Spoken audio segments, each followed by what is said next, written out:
should we be discussing changing the national leadership, both political and military? The short answer to that is absolutely. And it's not just because the people who created the situation that led to October 7th shouldn't be trusted with correcting the outcome of October 7th, but because their subsequent actions show that they are either unwilling or incapable of correcting their missteps. So if, for the sake of argument, the people who created October 7th, the conditions for that, were now fighting appropriately and vigorously for total victory, not only in Gaza, but perhaps also in the territories and with regard to Lebanon, Hezbollah, I would say, okay, let's see where they can go. Let's see what they can do before they have to resign. But they're making a hash out of it. I mean, for Gallant now to start threatening Hezbollah by saying time is running out on the diplomatic front. I mean, come on. The only reason they wanted a diplomatic solution was because we didn't have the manpower and we didn't have the material to launch an invasion of Lebanon. So, okay. Should we change governments in the middle of a war? Well, first of all, let's be clear that in many wars, failing generals were changed. We all just have to look at the American Civil War with President Lincoln, who changed generals, it seemed like almost every week until he finally got a group of them, Sherman and Grant, who could fight. The British in North Africa, if you know your history, they went through a bunch of generals during the Second World War that's where Montgomery made his claim to fame. That was his claim to fame. That's how he became known. Right. Wilson was a disaster. O'Connor, unfortunately, was captured. I mean, there were Auchinleck was also a disaster. There's one right after the other in a terribly important theater of the war. I mean, the Suez Canal they were defending. So Churchill did what he had to do to finally find a general that would fight effectively. Right now, there's this old notion that a fish rots from its head down. And I want to refer back to a situation in 1940 where Britain was their backs were against the wall. On its last legs, quite literally. On its last legs. The army had been defeated. The British Expeditionary Force had been defeated in Europe and had been evacuated basically just with their clothes. And that was about it. Back to England. London was being blitzed, as was the rest of England, with Coventry and Manchester being hit. There was a real danger of invasion, what the Germans called Operation Sea Lion, Lion, that was going to invade southern England. And in the midst of all of this, and there had been the debacle in Norway, it was a complete disaster. It was a good idea, but it was a complete military disaster. And all of a sudden, there was a debate in Parliament.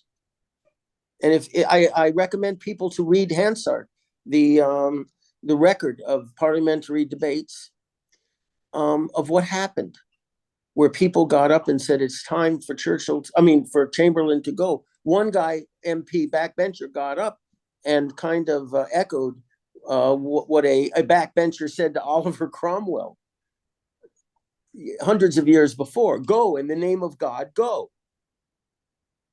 And he did. And a war-winning politician, Winston Churchill, took over right in the middle of the war. And he gave the country hope. He gave them a backbone, and he gave them a sure knowledge that their blood, sweat, and toil, to quote him, would be rewarded with total victory. Blood, sweat, and tears. Blood, sweat, and tears. Blood, sweat, and tears. Correct. But and one more important thing, as opposed to Chamberlain, Churchill did not lie to his people. No. He told them the truth. No. But here's an interesting thing that people should understand about. I've made comparisons between Churchill and Bibi. Why do I say this? With Chamberlain, a lot of people only remember him on the basis of his, quote, appeasement policy. We're holding that piece of paper in the wind. We have peace in our time. Peace in our time. That is how he's remembered, yes. Correct. After he came back from Munich, 1938. Well, there was more to Chamberlain than just naivete. We now know, because records have been unsealed and personal diaries have been published, especially from the Ministry of Defense in England at the time, that what Chamberlain was actually doing was buying time. He was not as criminally naive as he appeared to be. He knew war was coming, and he was trying desperately to buy time by whatever means he could, even if it meant, and it's just hard to accept, sacrificing a republic, a sister democracy like Czechoslovakia, to buy time, to build up the RAF fighter command, to build the home chain radar stations up and down the east coast of England that played such a prominent role in the Battle of Britain, and to build up a more efficient navy that could fight the U-boat war in the North Atlantic. But time ran out because the enemy, Hitler, Machon, also knew that he had a window of opportunity because the French were building up as well. So how do I, and just parenthetically saying that Stalin also at the time was in a race to rebuild an army that he had decimated in the purge. Right. It was not that he did not believe that Hitler would invade the Soviet Union. He just didn't think he would do it when he did. Correct. Exactly. And in fact, the Nazis were well aware of Stalin's counter-invasion plan that was timed to coincide with the end of their buildup. So, okay, how do I relate this to Bibi? Bibi also knows how to buy time, but it isn't in order to build up a capability to go on the attack, to destroy our enemies. It's simply to maintain the status quo so he can stay in office. So what does that mean in practical terms? It means he embraces the Qataris to basically pay off Hamas to be quiet. Now, if he were doing that, and I must be honest about this, if he were doing that in order to build up an army adequate to destroy, to annihilate Hamas, okay, I mean, I can argue with his methodology, but not his ending. Let's put it that way, his objective. But that wasn't the case. Chamberlain looks better than Bibi. Bibi was hoping that with Qatari money, buying off Hamas and the Abraham Accords expanding, basically to render Iran and its proxies moot, that he could avoid making these hard decisions as far as war or peace. And so in that time, Hezbollah was allowed to build up a rocket force that collectively could have the same impact as a nuclear attack on Israel. Same effect. And he knew this. And still, as far as he was concerned, as long as Hamas was paid off, the appeasement. See, there's the appeasement without the sting at the end, the scorpion sting at the end. It's similar that Chamberlain wanted, but Bibi didn't. He just wanted everything quiet. And so you got October 7th. It's similar to what we got from Netanyahu with regards to Iran. We got lots of speeches, polished speeches, some of them including various placards holding up in the UN with the bomb, red lines, red markers, and all that, and even spiriting out of Tehran the archives of the nuclear program, which is quite a feat, no question, and tossing those dossiers and folders onto the floor of the Knesset or wherever it was in the press conference, showing, we have the information. Here's the proof. This is what they're up to. Yeah, we got all of that, but nothing that actually made a real, not a major difference. Yes, various activities such as assassinating nuclear scientists and others, and sabotaging their these things no doubt delayed, but did not remove the threat at all. And in fact, when I asked people unnamed close to him, was he at any point, was he serious? Because there's stories that the planes were being fueled. There were moments when he was actually seriously contemplating some kind of preventive strike on the Iranian nuclear weapons establishment and all these things. And because it had been leaked by people within the Mossad and the army, that it prevented him from striking. And they laughed at me. And they said, no, this was all a show to get the Americans to do something. There was at no point a moment when Bibi was seriously considering to pull the trigger. Just wasn't. And now, well, we're in the unfortunate position, and people should understand this, that there is no level of conventional bombardment that will do anything meaningful to arrest either the development of or the realization of an Iranian nuclear bomb, which means we have to, as they said in a description of tactical nuclear warfare, we have to think the unthinkable. Because of our military and our political establishment's corruption, fear, and mismanagement, we are now left with really only one choice. And it's a horrible choice. A preventive nuclear strike on Iran, designed basically to take the whole country out.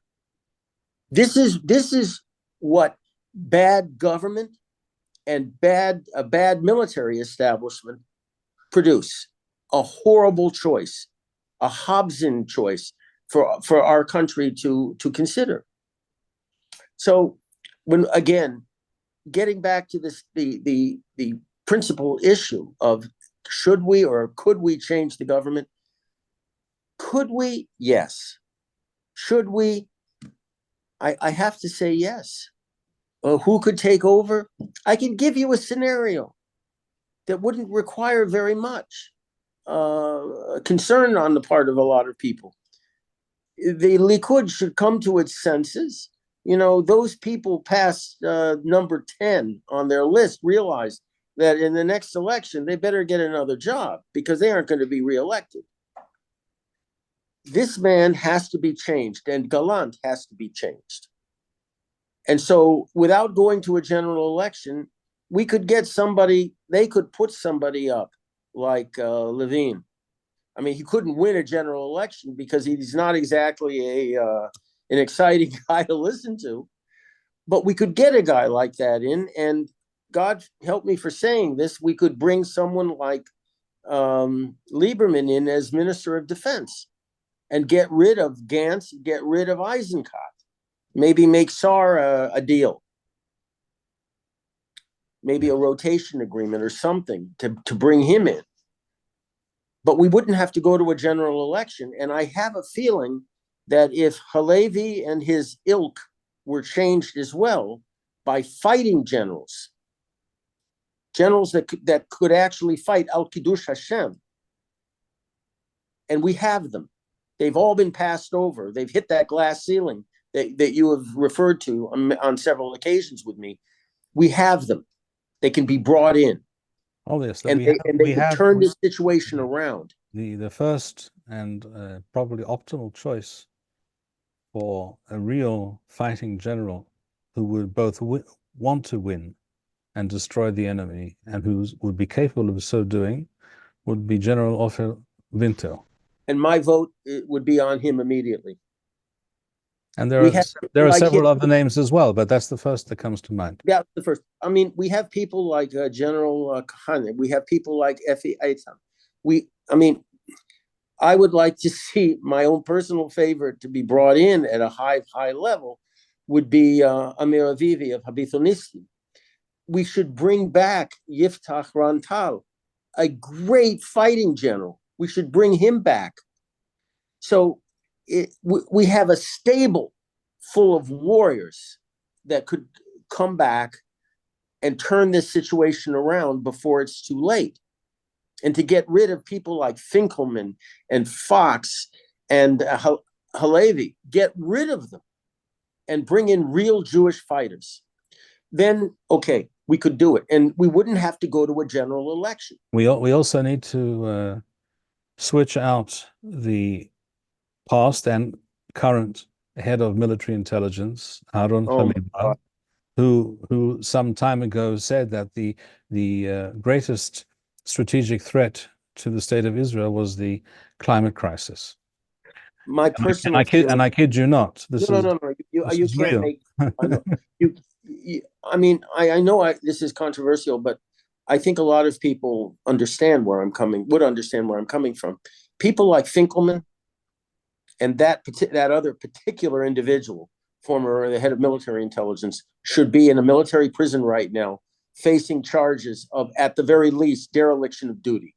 I don't want them just to resign. I don't want them to simply be given a slap on the wrist. I want them in prison for the rest of their lives. People have to understand he's not, you said former, but you misspoke. He's not former. He is still the current. Oh, he's still the military intelligence. You're right. He doesn't have the decency to resign. The same guy who was awoken by on his phone when he was on vacation in Eilat, the evening of October 7th of Shmini Atzeret this year, and twice he was woken up and warned that something might be brewing, and twice he said everything's okay, went back to sleep. And the guy who thought that we should be concerned about the climate catastrophe, which parenthetically I will tell you that I believe is nonsense, but we're not going to go there right now. That man is still providing the intelligence and strategic overview to the army, the same person. How can that be? Okay.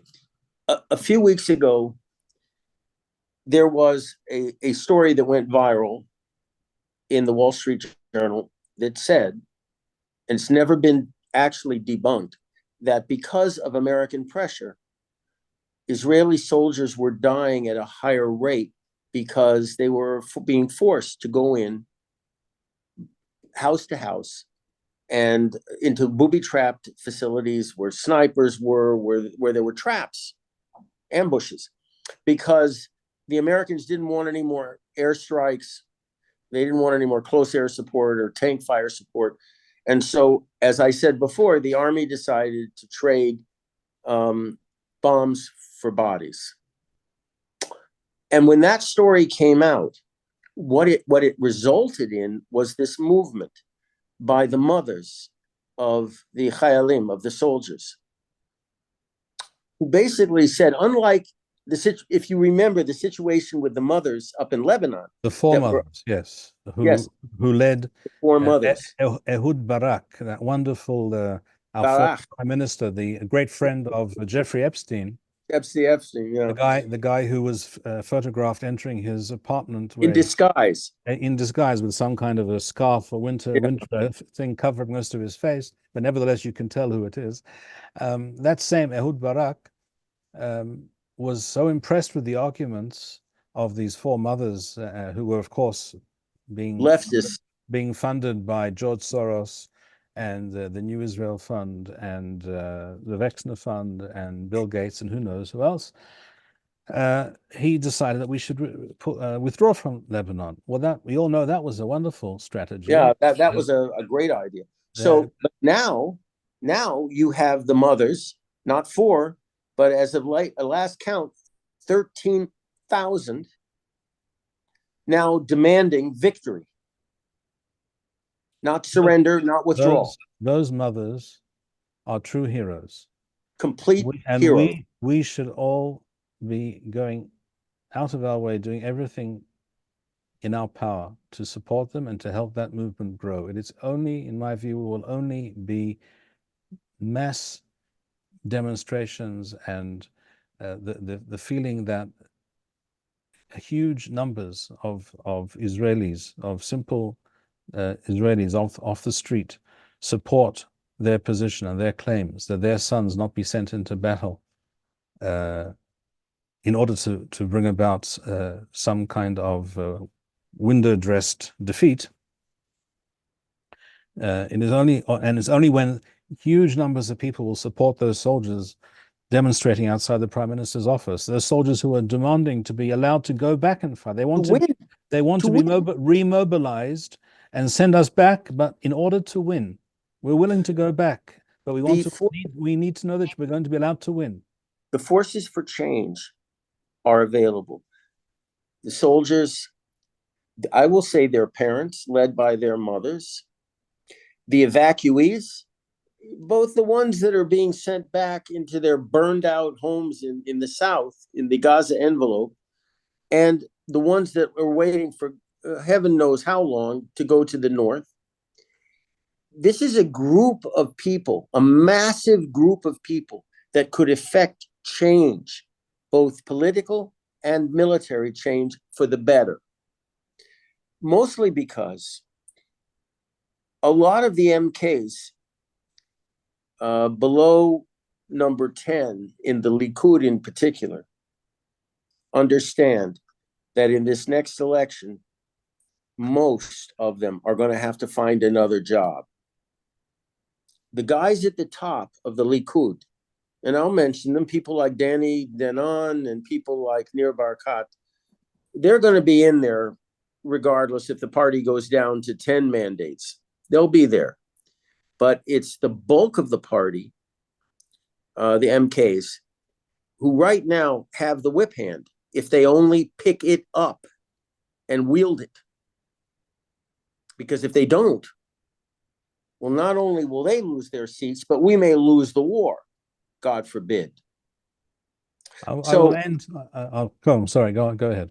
No. It's just the message is we have right now an unusual situation where, far from being demoralized, we have an aroused electorate that, despite what the High Court just did, is still united in a desire for victory. Baruch Hashem. And if the problem is not the people. The problem is the fifth column within. I call them the Erev Rav at the top. The same, the self-same thing. The self-same thing. I will end with the following thought. I had a brief interaction today with a student and friend of mine who currently resides in Holland. He was actually born in Holland and he wishes to live here, but at the present time he's not yet able to do so.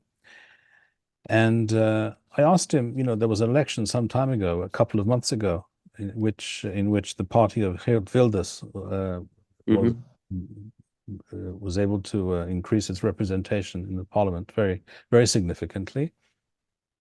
But I haven't heard that there's a new government has been formed. So I asked him, has a new government been formed? And he said, not yet.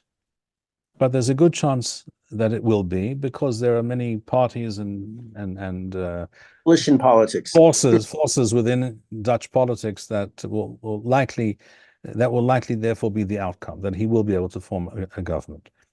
And I said to him, well, I'm glad to hear that. We're talking about the Geert Wilders, who says the following. He says that Jordan is the Palestinian state, and that Israel should annex all of the Jewish homeland, and should destroy all our enemies, etc. And I asked him, only half jokingly, whether perhaps Geert Wilders would be willing to accept the position of Prime Minister of Israel as well. So we shall see. Well, the left would like him for sure, for reasons I will not discuss on this channel. But the left certainly wouldn't have a problem with him in one respect. But he certainly exhibits a degree of clarity and moral strength that is sorely lacking amongst our political class here. Let us end on this note of hope, that as we have noted, that the people, the problem is not with the people, the general populace, not with the Israeli fighting men on the ground. The problem is entirely and very specifically within very clearly designated and clearly defined areas of Israeli society, the Israeli deep state, basically. And let us hope that the Jewish people, the Jewish nation, and all those mothers and fathers and soldiers will somehow be able to overcome the enemy, both within and without. Amen. Thank you, as always, Jonathan, for your words of wisdom. Until we meet again. Shalom. Amen. Shalom. Shalom. V'nisahon.